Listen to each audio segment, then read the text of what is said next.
Invite Subhash to make the presentation on your own or as a team? Yeah, team. Team? Means Two. Okay.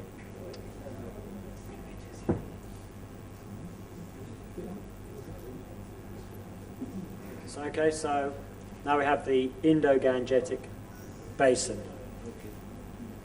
20 minutes. 20 minutes. Thank you. I should be watching you. Okay. So, good afternoon to all. On behalf of Indo-Gangetic Basin, I will be presenting the progress of the last 4.5 days our work here, and these are the study sites we are focusing on. As far as India, the 3 sites, Meerut, Umiam and Karnal, and here these are the crops we have targeted. Rice wheat system.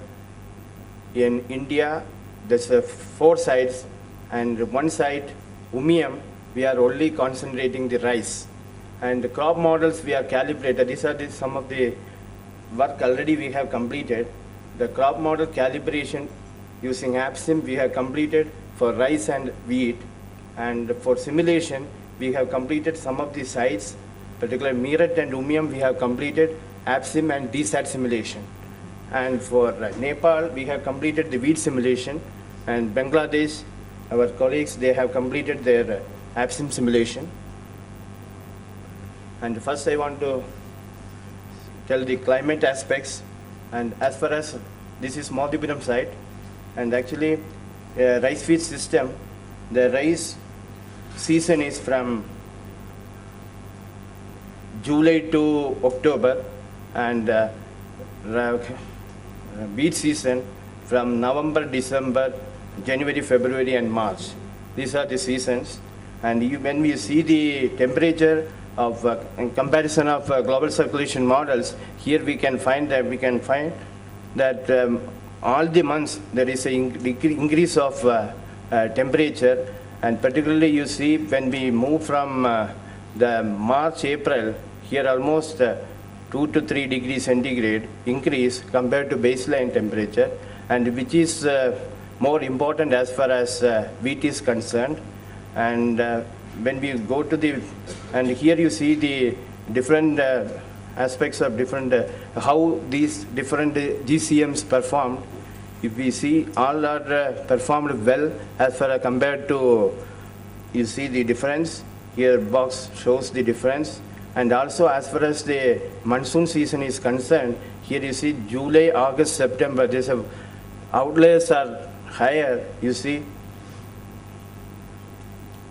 And as far as we have used the baseline data, that world clim data for our farms, these are the spatial variation of maximum temperature during March to May.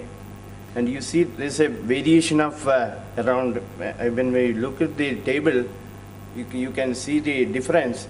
We have used the vertical station data and station data, derived data. Here you see the difference is among these farms, the maximum temperature of around 5 degrees. But actually this much variation is not there. And as far as rainfall is concerned, you see the variation is too much. But when we see the different area of that location, this much difference is not there. So we have to be careful about our data set, baseline data. And another thing is we have compared the AppSim and DSAT simulation results. Here, this is just a preliminary results only. Just you see, these are the cumulative probability density function. Here you can see up to from above 0.6, that is 60% probability level, the DSAT simulated values are higher compared to AppSim and observed values. But when we move below 60%, there is a somewhat, this AppSim, DSAT is less compared to AppSim. But when we move from 0.2, that is 20%, below 20%, then all these models underestimated.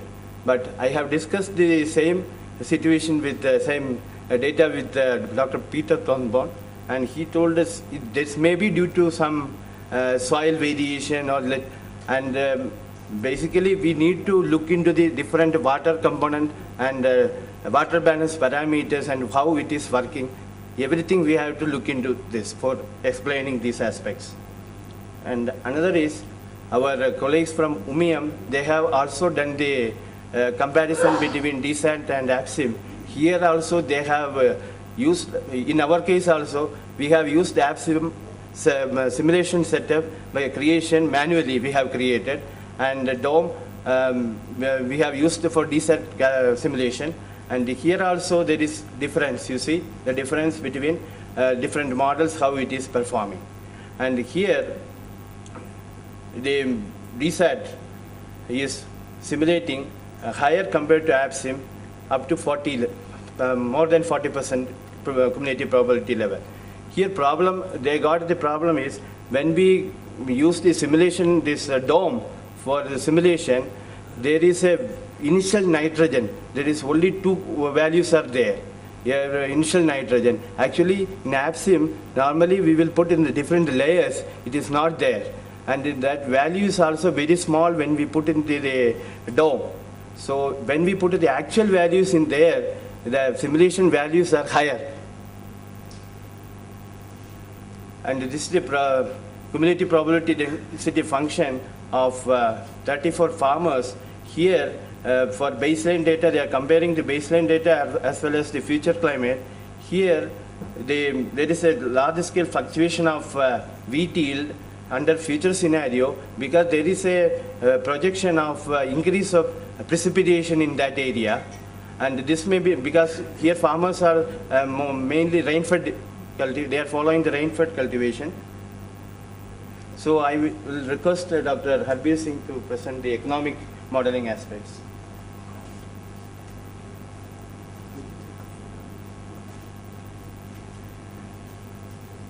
Well, I begin with the presentation of characterization of current production system about which the leadership, particularly Cynthia, was very specific during our discussion.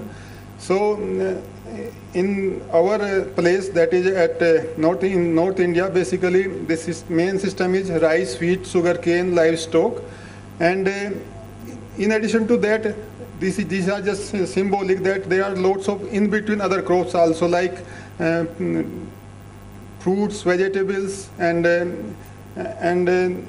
the output of input of or the waste of one crop goes to the other enterprise as a input, like from sugarcane fodder goes to livestock, from wheat straw goes for livestock, and the livestock dung is used as FIM in the crops as well as fuel by the household.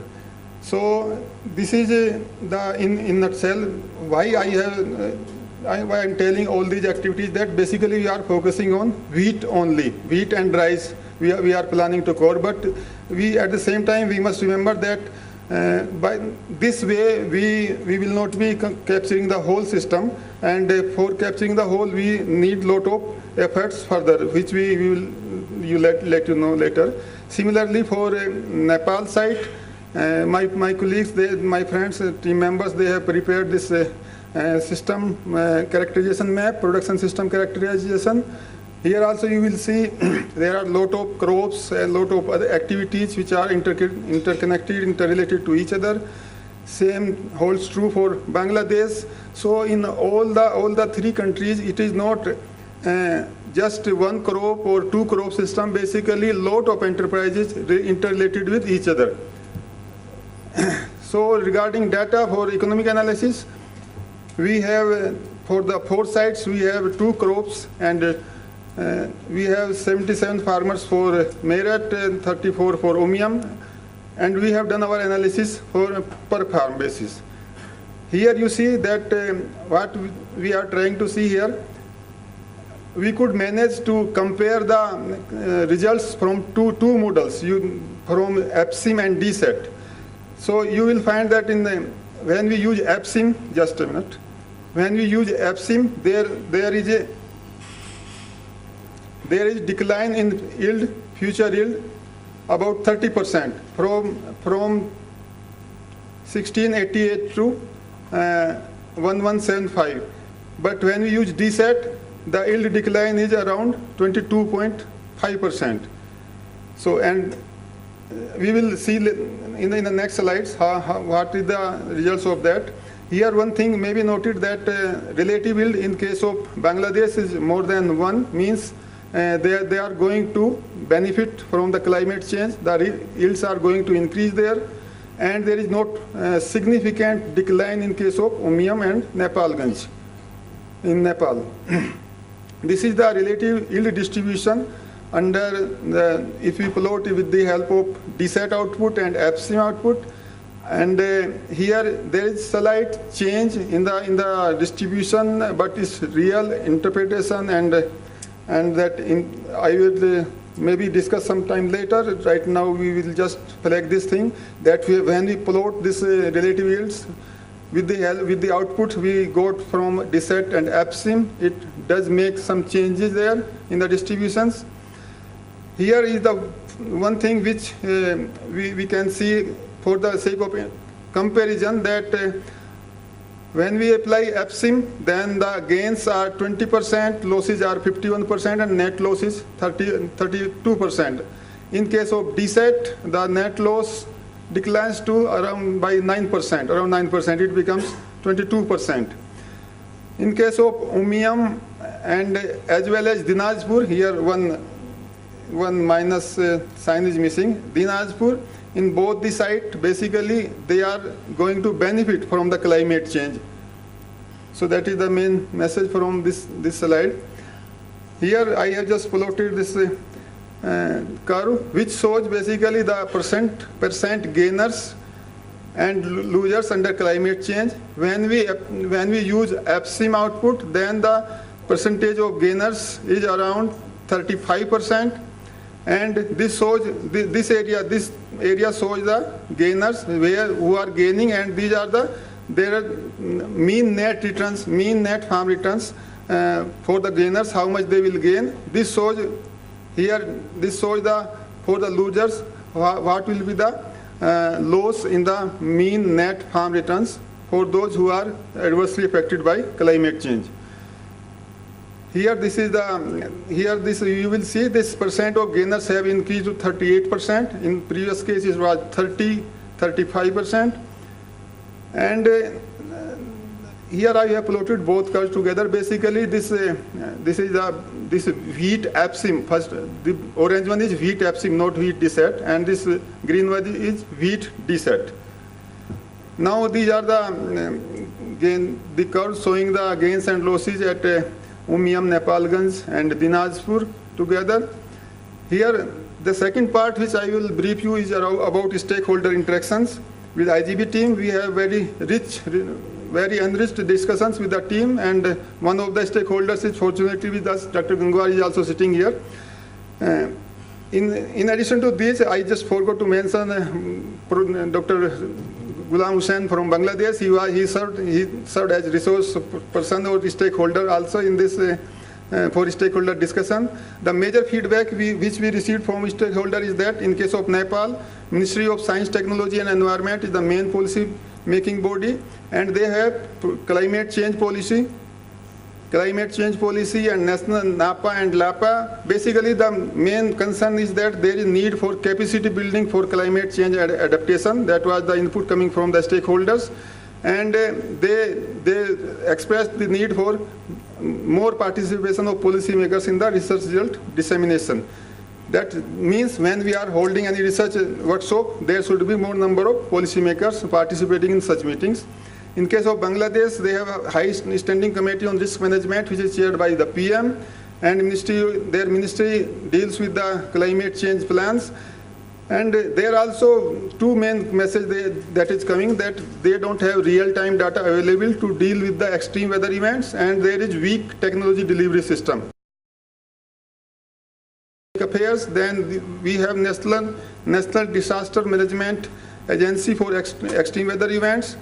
And we have Indian Meteorological Department, which provides short-term agromet advisory, and we do have district contingency plan and midterm correction is done with the help of research institutes.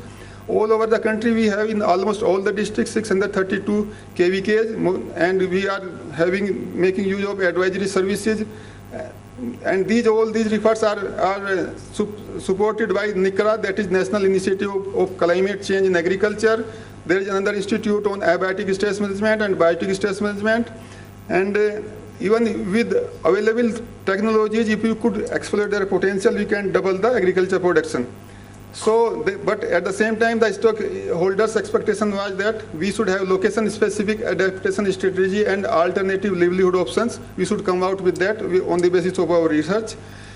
For this to achieve, there is more site may be called under AGMIC plan for comprehensive integrated assessment for IGB region, because this has a huge diversity. And this will be more effective if we involve more participation, if we have more participation of policymakers, because that will ultimately lead to more influence in policy making. Climate change requires long-term strategy, hence long-term project may be initiated, and network of institutions working on climate change in this region may be developed. And perfect reps, basically not only one or two reps, but we have to come out with many reps for starting with the business as usual scenario. And we must not forget that this is the farming system approach, particularly for this region, which is going to address the climate change risk and to minimize the risk. So it is one or two crops are not going to suffice to deal with the climate change.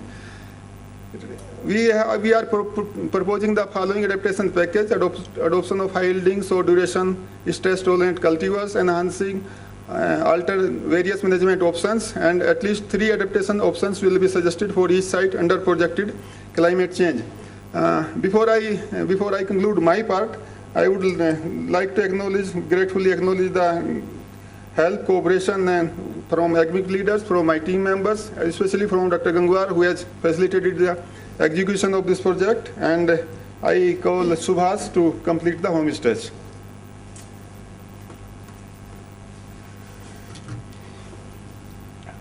Thank you, Dr. Sarbir. And this is the timeline for home stretch.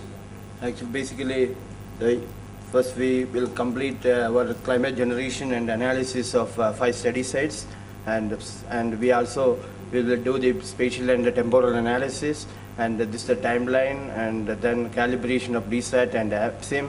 In some sites still they are in doing, and it will be completed 10th August. We have put this deadline to complete this one, and crop simulation for farm survey and seasonal strategy for creation of ACMO files for answering core questions 1 and 2 and without adaptation. And another is we have this plan because we have already told we have completed this activity, and we would like to do the next at the state level as well as IGB level, country level. And for this activity we have to complete, we have fixed the timeline as at 15th November, so we have to complete. And another is TOMD analysis for all the sites. We have put the deadline of 10th September, and the draft report on preliminary integrated assessment, and poster and summary chapter, and for ASA meetings, and the participation of right camp workshop. In the crop simulation, there is with adaptation, we will be completing this activity in December 15th, and preparation of final report for all the site. We are tentatively fixed the date as January 14th, January 2004. These timelines will be modified as per the deadline, again fixed by the team leaders. And another as final report and party. This word we have put the red as per our resource person, Dr. Guillermo Vegorio. He wanted to put this in. And what we will deliver by February 2040. This fall, we will complete all the integrated assessment work at all the 5 sites, and publications we are planning. And we have already conducted our boot camp workshop, and we will prepare some guidelines for organizing such workshop in future. And also we will put our document on stakeholder engagement process in the IGB team, how we have moved, and poster for the 4th global workshop, then book chapter and policy briefs. Based on integrated assessment results, we will prepare policy briefs And also we will prepare some extension bulletins for the farmers based on our results with adaptation strategies. And one paper we have planned how rice wheat production systems evolved at different agroecological regions of IGB due to environmental variability and socio-economic setting. We are planning this for the IGB team. We are preparing this. We will be preparing this paper. And why extension needed for our project?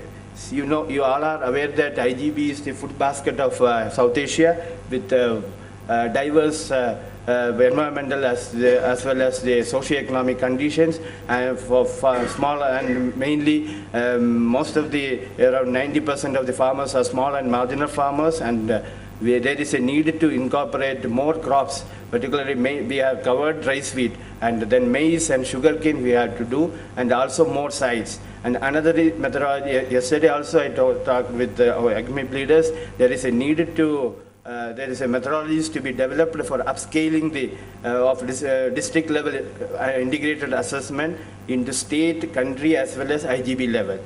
This is a challenging job, and also the crop, livestock, fisheries interaction modeling approach, which will be represent better real world for small holding production systems, and we will and there should be need to organize some more capacity building workshops in the region for crop modeling group, and this will enhance the modeling network in the South Asia region.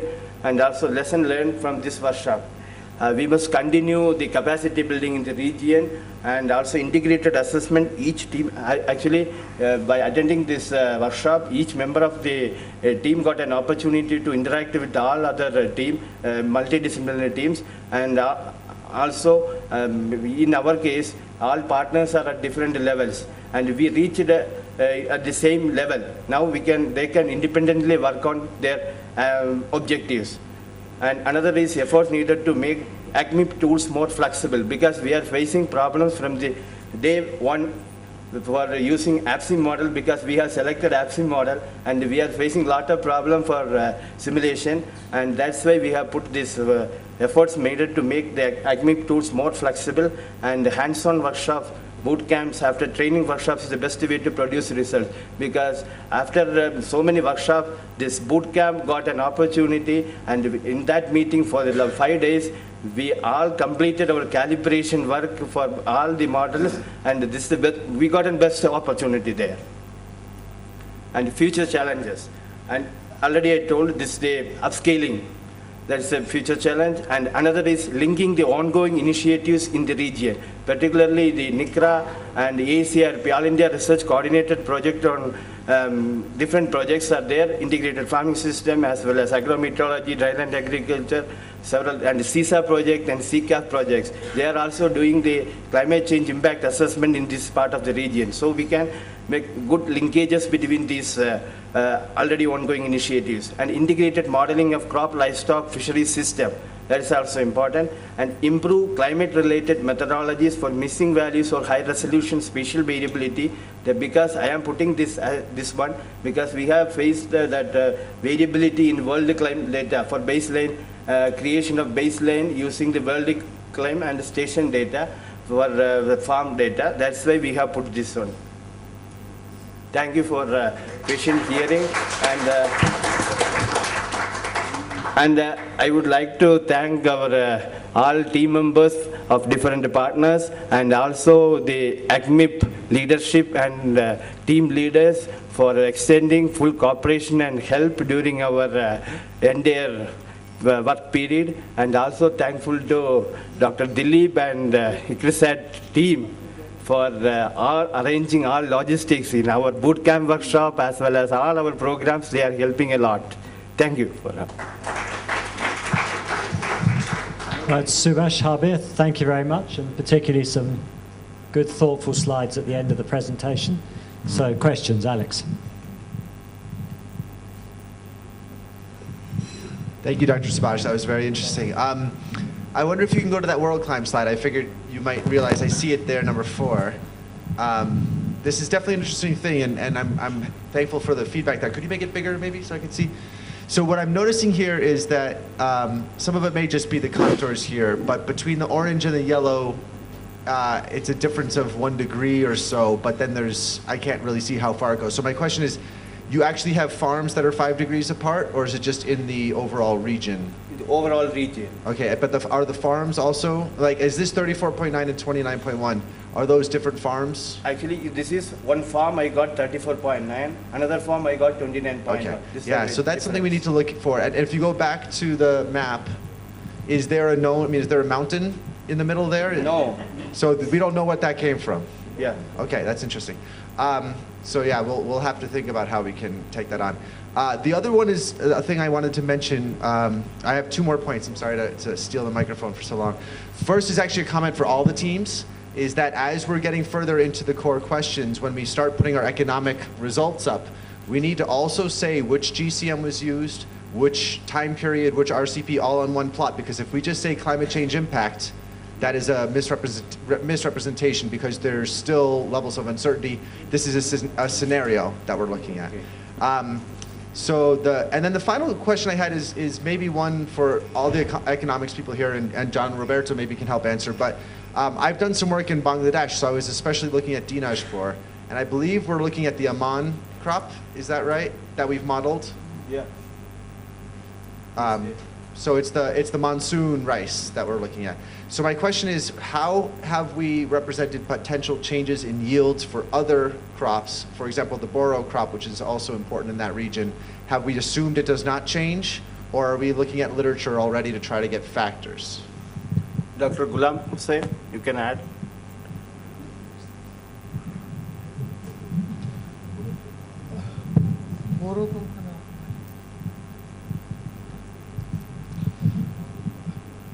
Actually, the area we have chosen or surveyed is that area didn't have boro is not the major crop there, so we have avoided that. And the other thing is that is a silty loam soil, so and the percolation is much higher there.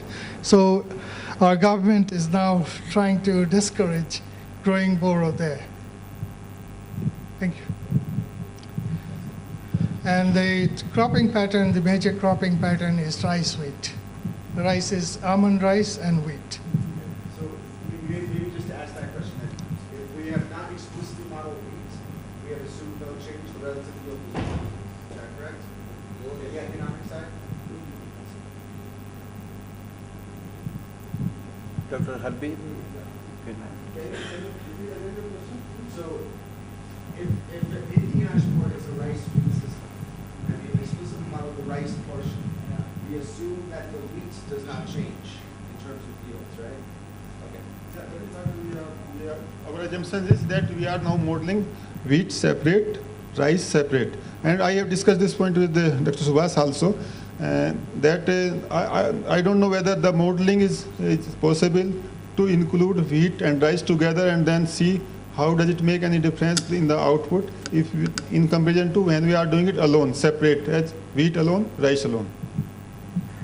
Yeah, I want to add one thing. Actually, we have tried the rice wheat system for the long term also, using our long time experimental data, but model is giving somewhat different results compared to actual. Because basically there is several reports indicated that declining of soil fertility when we continuously grow the rice wheat system in a particular area.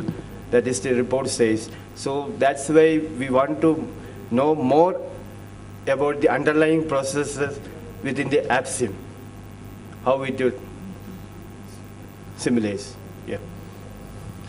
You mentioned one of the lessons learned about the AgMIP tools being more flexible. Yeah. Could you describe a little bit more what you mean, please, Yeah, Subhash? But yeah. also I want to say thank you so much for the Yeah. presentation and to the team for the work. It's Thank great. you. Actually, flexible in the sense, suppose I am using this dome. In one side, it is working with the same survey data and everything. But if you use the same survey file in another side, I am modifying something, but it is not working, it is not taking directly. And another aspect is, in Umium, they have put some organic matter into the dough. it is taking. Suppose I am not using organic matter, I am mentioning in the dome, it is not converting. Some translation error is coming. This type of problems. This is great, like beta testing, right? So could you please, and maybe you already have, whenever issues like this come up with the IT tools, please be sure to send an email to Cheryl and her I team. have already sent and it. you probably already have. Yeah. So, but just this is a good example for everybody. Don't get, if you find the bugs, send them off right away, because we can all work together. And if you find a fix, also now that because everything was open source before, but now we know everything is open source. So please post your own fixes. So that would be terrific. Thank you. Okay. Subhash, could you go to that relative yield section?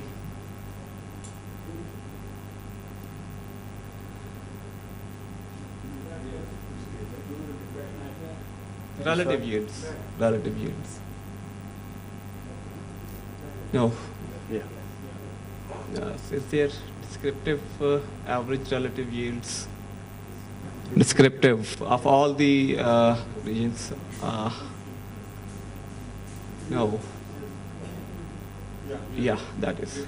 If you could see the last three strata or the regions you're studying, it's almost climate has no effect on the yields, while the first two, it has a significant effect.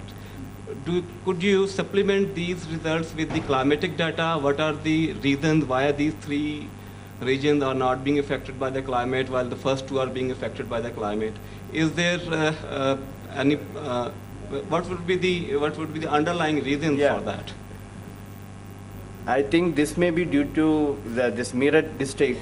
There is a lot of maximum temperature changes during the productivity phenology phase of the wheat. That may be the reason for the lower productivity in that area. Do you have same crop or in all these? No. Same crop in all these four? No. You see, Umiam, they are doing rice. Bangladesh, rice. And Meerut wheat? Meerut wheat. Yeah. Umiam and Nepalaganj is rice, and